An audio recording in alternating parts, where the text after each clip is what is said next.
A very warm welcome. You're watching News 9. This is the AI Report. A lot to discuss on the show this morning, starting, of course, with the change of guard at Apple. Apple has a new boss and, of course, a landmark Florida case building against OpenAI's ChatGPT.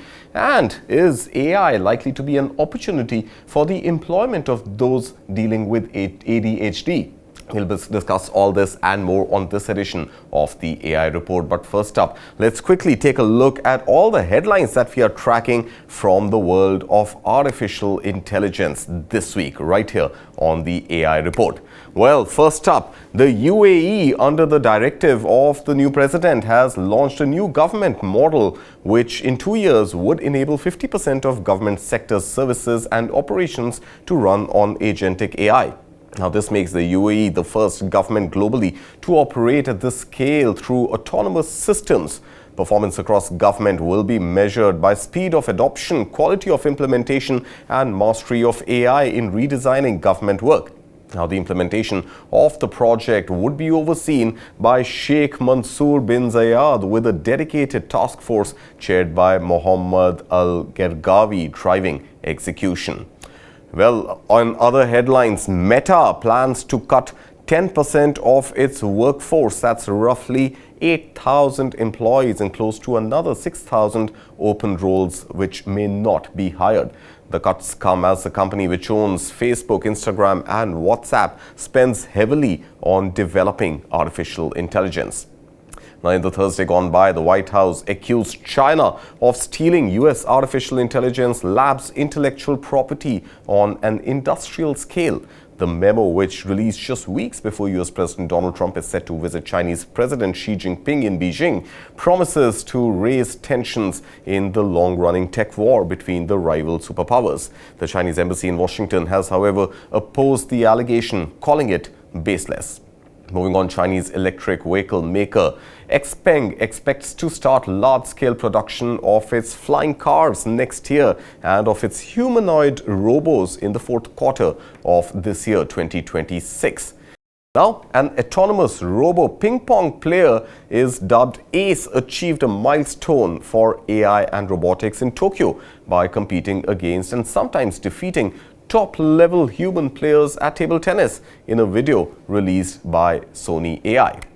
Staying with the world of robotics, humanoid robots are the ideal form of general-purpose robots. They're perfect for general AI and human-derived data. They can work without wheels, but they can also have wheels if they want. Whatever works. Well, these are the headlines, but the biggest development that came in the world of technology came from none other than iPhone maker Apple. And after over 15 years as the head of Apple, CEO Tim Cook has announced that he will be handing over the reins of the company to John Ternus, who is presently the Senior Vice President of Hardware Engineering at the headquarters in USA. Now, John Ternus will take over Apple in September this year.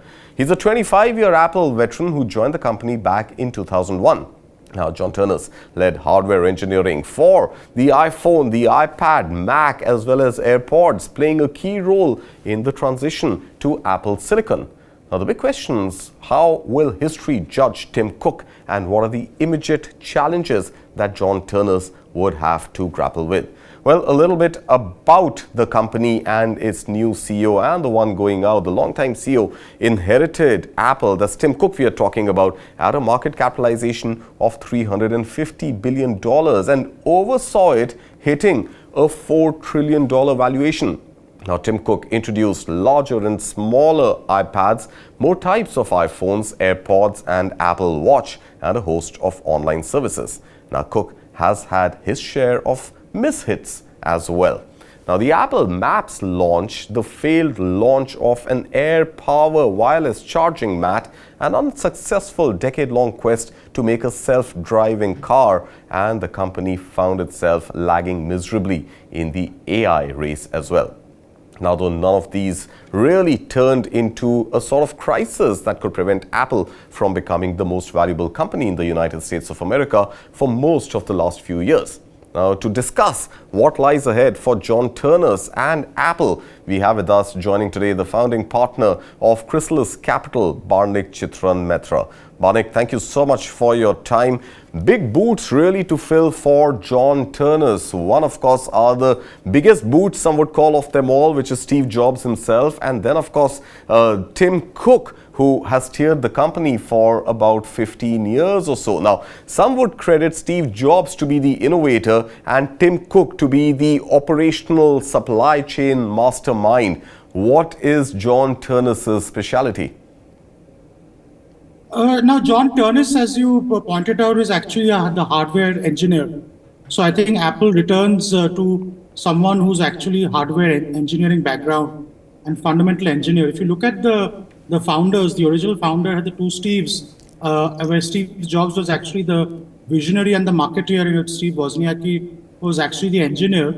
I think what Tim Cook did remarkably well was to take what Steve Jobs had created and optimized the hell out of it to create a lot of shareholder value. Because under his tenure, the Apple stock, as you mentioned, has grown more than 10 times, whereas the revenue and earnings may have grown only 4, 5 to 6 times. So I think this was an entire era of optimization, of creating value and delivering returns. I think as you put it, how will Tim Cook be remembered by? I think today he will be remembered very favorably based on the impact he has. But if you fast forward 10 or 15 years out, it's ironic that his legacy will be defined more by decisions taken by John Ternus, particularly with regard to the AI wars and also to Apple's overexposure and overdependence on China, and how he manages to overcome some what I would call these as timed landmines, which seem to have been very carefully put in his path, right? And how he deals with them will define it. But there is a lot of cautious optimism that John Ternus is his own man. He is not a supply chain or an operations background person. As you mentioned, he's actually engineered the biggest transition Apple has done, which is the transition to Apple Silicon, which is not an easy transition. And also as a person, he is quite different from Tim Cook. I think individually Tim Cook is a hiker, he's a patient listener. John Ternus on the side is actually a race car enthusiast and a racing enthusiast. He actually spends his weekends tinkering over go-karts in his garage. So I think there's hope that beyond being someone who keeps the wheels running and the lights on, he will do enough tinkering to move Apple towards the new age. I'll pick up from the racing car analogy and the example that you've given. An Apple car, autonomous car, self-driving cars was one of the big highlights that Tim Cook was really focused on in the early part of his tenure at the helm of Apple. Do you think under John Ternus, a hardware guy, a racing car enthusiast himself, will he steer the company back into that abandoned project of self-driving cars? No, I think the self-driving cars project Titan, I think that ship has sailed. I think there are several other players who've taken the lead with Waymo, and now actually Tesla announcing the expansion of its robotaxi program to several cities outside the pilot city. Okay. So I don't think it's getting back to the self-driving car, but there is a moment right now to step up and play in the AI race, and the kind of valuation premium Apple commands. They're amongst the top 2 or 3 stocks in the Max 7 when you look at multiples on forward earnings. Right. I think that will disappear if Apple is viewed as not an innovative company, but an utility who's just providing access to its consumers for advanced AI models. All right, and let us talk about that advanced AI models, because that is, of course, a moat that Apple has not been able to create. And if anything, one would call Siri has been pretty much a failed experiment, even as Apple was among the early sort of users, adopters, builders of artificial intelligence. Does Apple, under John Ternus, have what it takes to build an artificial intelligence moat to protect its future interests? So I think right now it's not about building a moat, but it's playing catch up. I think Apple has already lost the training wars, right? I think right now Apple has shifted its focus on what's called the inference wars, which is how can you give a human-like experience from Siri to Apple consumers in terms of reasoning, in terms of logic, in terms of responding to queries. I think the innovation with Siri has failed. I think there should be a collective responsibility of the full Apple leadership for taking its eye off Siri in general, because remember, Siri was a breakthrough assistant. The original AI assistant was Siri, and then now Siri is nowhere. So coming back to, does John Ternus have it in him to get Apple to where it takes? Please note that Steve Jobs is going nowhere. He's still going to remain as executive chairman Tim of the Cook. company. Tim Cook, you Yeah, mean? Tim Cook is going nowhere. He's going to continue to remain as the executive chairman. So I don't Yeah. think there'll be a lot of independent decision making early on. But let's Right. wait for some John Ternus moments to see what decisions he takes. And he will be confronted with some crisis, as most early CEOs do, pretty early in his tenure. And Right. how he responds and the amount of autonomy given to him by Tim Cook as he shapes the response. And then how does he drive fundamental change in the leadership by elevating either fresh faces with fresh ideas or attracting fresh senior talent into Apple, which Apple has not done for over a decade. I think if you look at the last remarkable senior hires who were pulled into Apple, Tim Cook was one of them in 97, 98 by Jobs and a few late Right. guys. But in the Tim Cook era, you've not seen a lot of very senior industry veterans being attracted to Apple and being successful at Apple. Right. So a lot of things to work on, right? So I think let's be cautiously optimistic. Apple is a beloved icon and evokes a lot of emotion amongst its faithful users. But I think the challenge for Apple is to remain relevant in the AI wars, and right now they are not. Absolutely. Relevance or leadership, what will define the next era of growth for Apple? Barnik Chitran Maitra, thank you so much for your time. And with that, we will slip into a short break. When we come back, can an artificial intelligence bot be charged with murder? We'll bring you that story on the other side.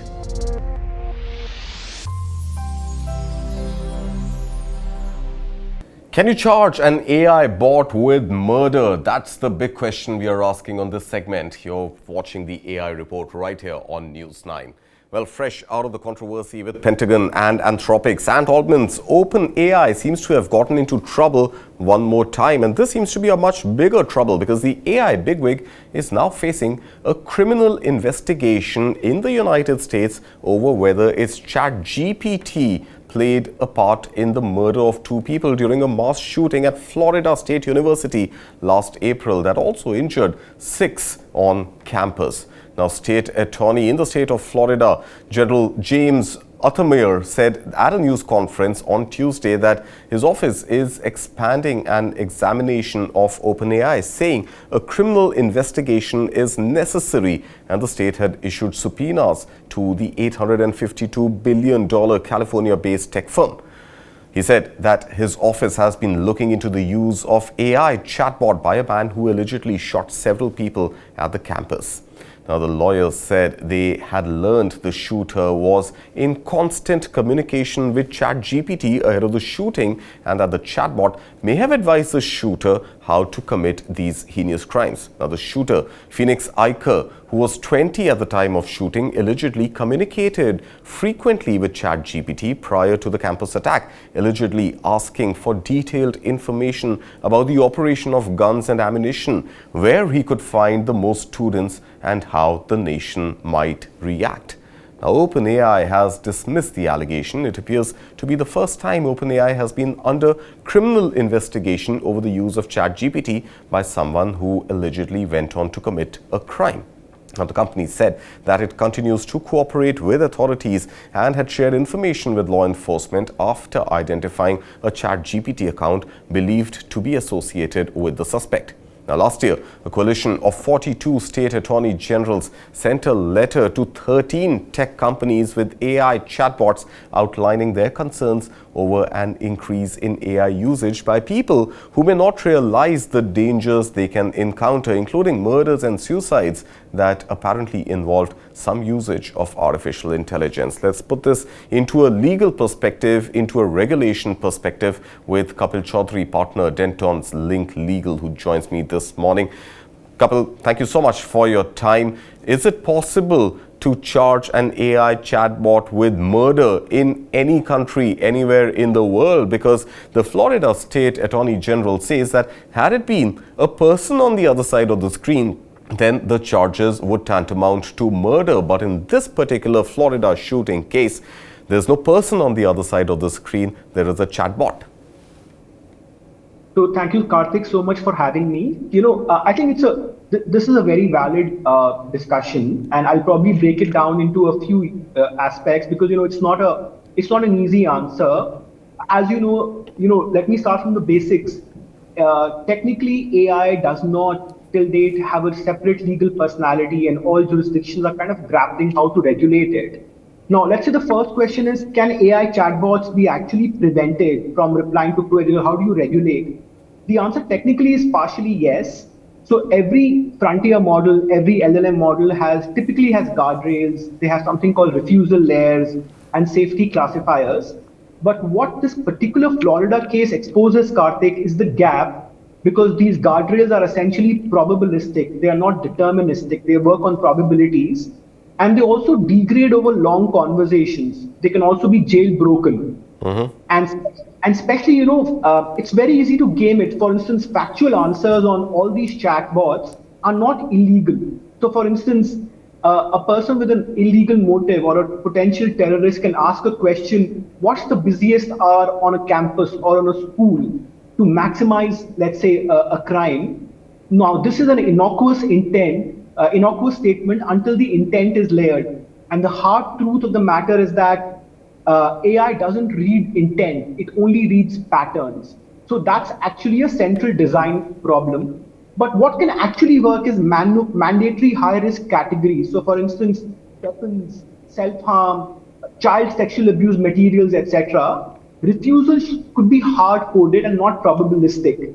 Plus, all these AI companies are also working on mandatory escalation protocols, where, for instance, a system repeatedly detects threats, it should trigger immediately multiple levels of human review and notify enforcement.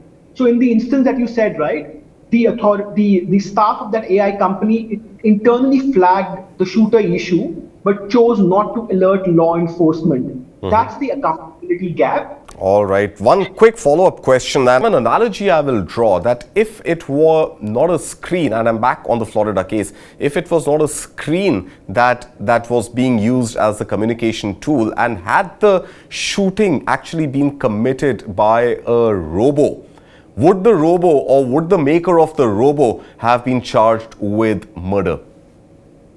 That's a great question, Kartik. So again, Kartik, we'll go down to the fundamental difference, which is one, in AI, it's the developer deployer issue, right? Who ultimately is going to be assigned liability. And in your instance, right, whether it be the robo, whether it be the creator of the robo, who actually encoded and gave and trained the robo on what data, those questions will have to be looked at.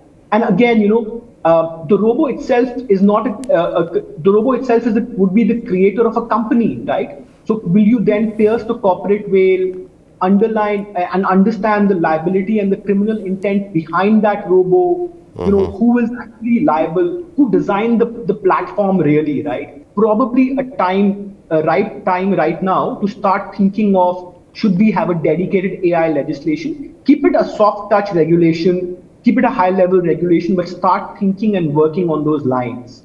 All right. So soft touch, light touch, hard touch, no easy answers there. But thank you so much for giving a lot of perspective to this story. Kapil Chaudhary from Denton Links Legal. Thank you so much for your time. Thank you, Kartik. Really appreciate me having on the show. Thank you. And with that, we will slip into another short break. A lot more coming up on the other side. You are watching News 9.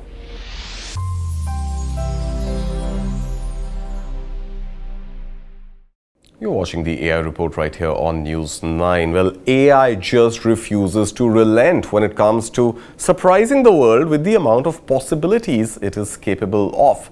Now, in a surprising turn of events, an AI influencer known as Emily Hart, who embodied the ethos of the MAGA movement in the US, has now been unmasked, and a creation of a medical student from northern India named Sam.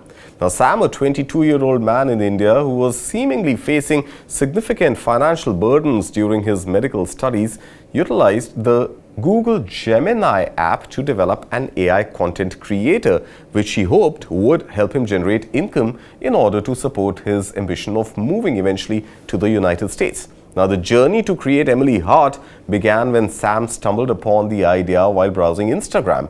Now, initially, he experimented with creating the scantily clad female personas using Gemini's Nano Banana.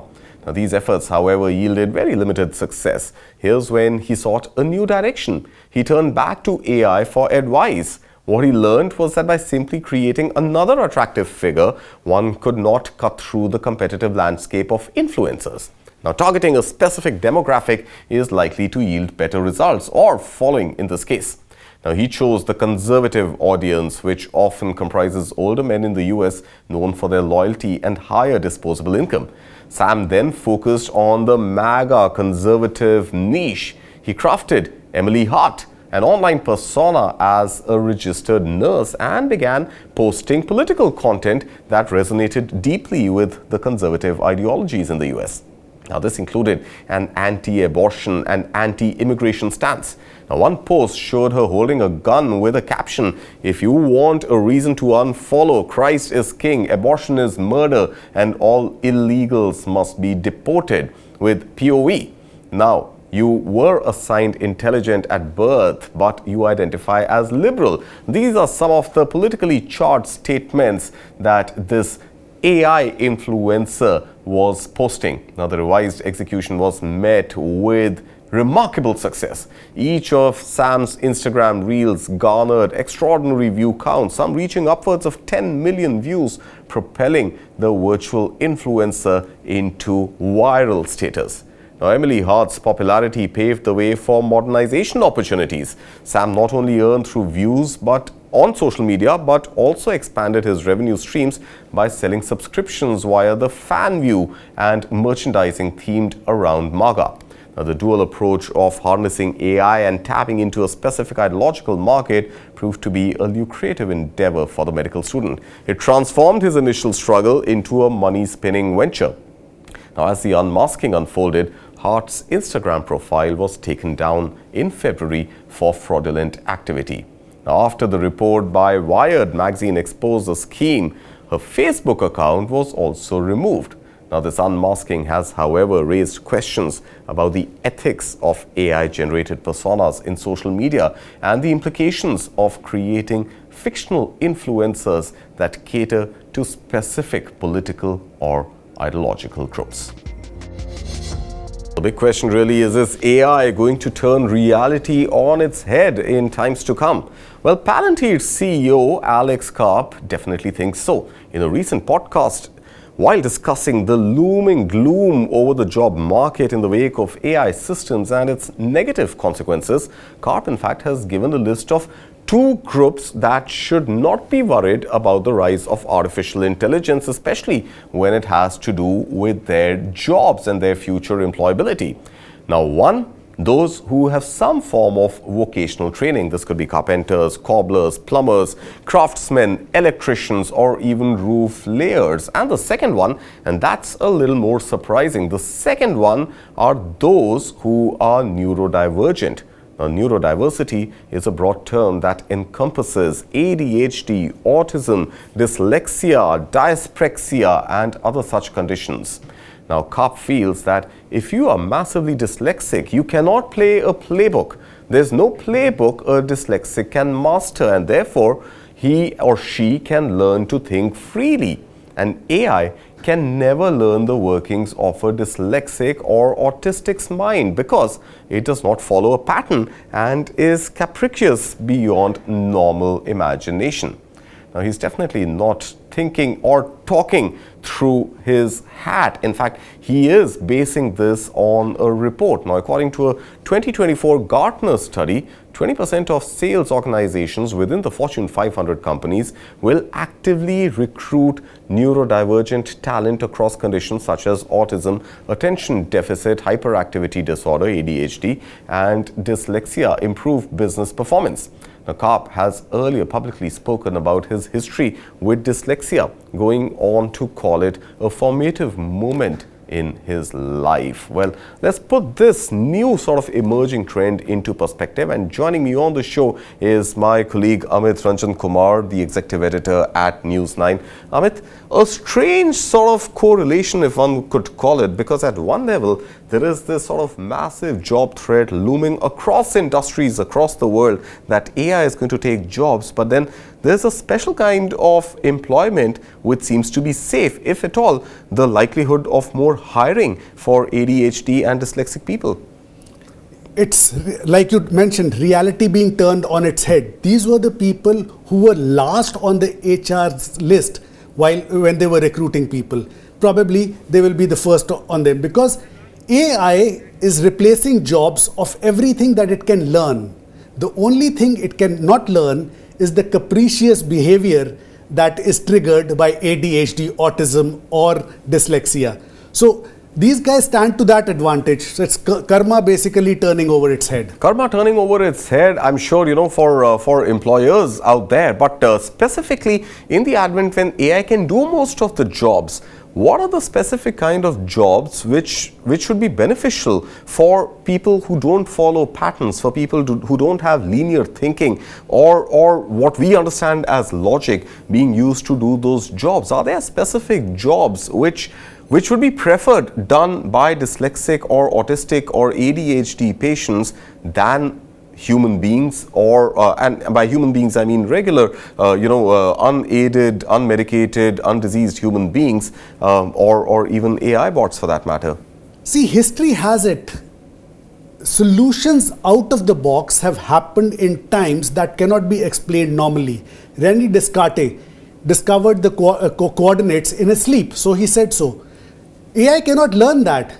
AI cannot. So there will be solutions to problems that normal linear behavior cannot solve, maybe in the time or in the framework that it should be solved.